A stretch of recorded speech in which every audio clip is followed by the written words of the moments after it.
want to bring in Christopher Elliot. He is a consumer advocate and a columnist for USA Today to talk more about this and how some businesses are not even telling folks that they're doing it. Good morning to you. Thanks for joining us. Good morning. So who or what industries are you finding that are doing this the most? Well, it's really across the board, but I'm seeing a lot of it in restaurants and spas, and then also tour operators in the travel industry are charging some pretty outrageous pandemic fees for cancellations. How much should people expect to pay when there is a COVID fee or a pandemic fee added to their bill? Some of the fees are pretty reasonable, 2 to 3% of your bill, and they're disclosed clearly too. And some of them are not so reasonable.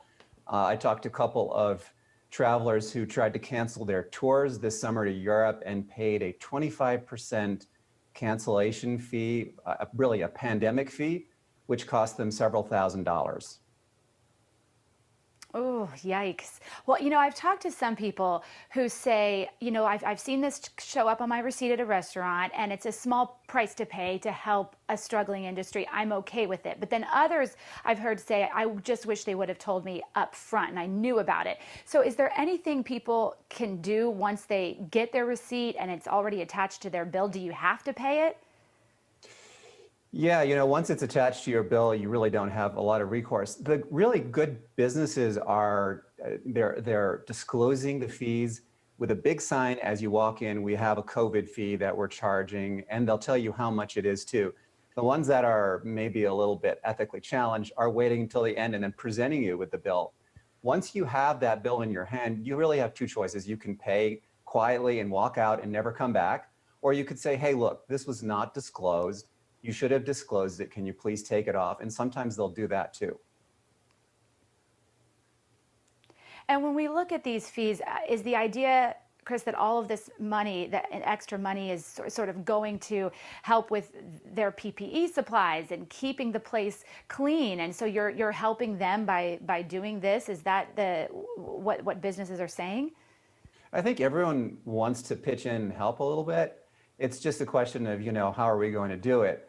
The restaurants and spas and even, as you said earlier, some dental offices are using this money, or so they say they're using this money to clean, because it does cost more if you're going to really clean and sanitize the office or the restaurant. But again, it just comes down to disclosure and telling them what you're doing, maybe explaining why you have these higher costs. I think people are willing to pay the extra fee, and because they're very understanding, they want to do their part. Sure, it's just they don't want to get caught off guard. So before we let you go, do you think these fees are here to stay until the pandemic ends? Yes, and that's the thing about pandemic fees is if they're disclosed and people are willing to pay them, that's one thing. But if they outlast the pandemic, then they're not really pandemic fees. What they are is just extras that are tacked onto your bill and that are enriching the restaurant or the tour operator. And those are definitely wrong. That crosses an ethical line, and those should not exist. And if they do, you should not frequent that business.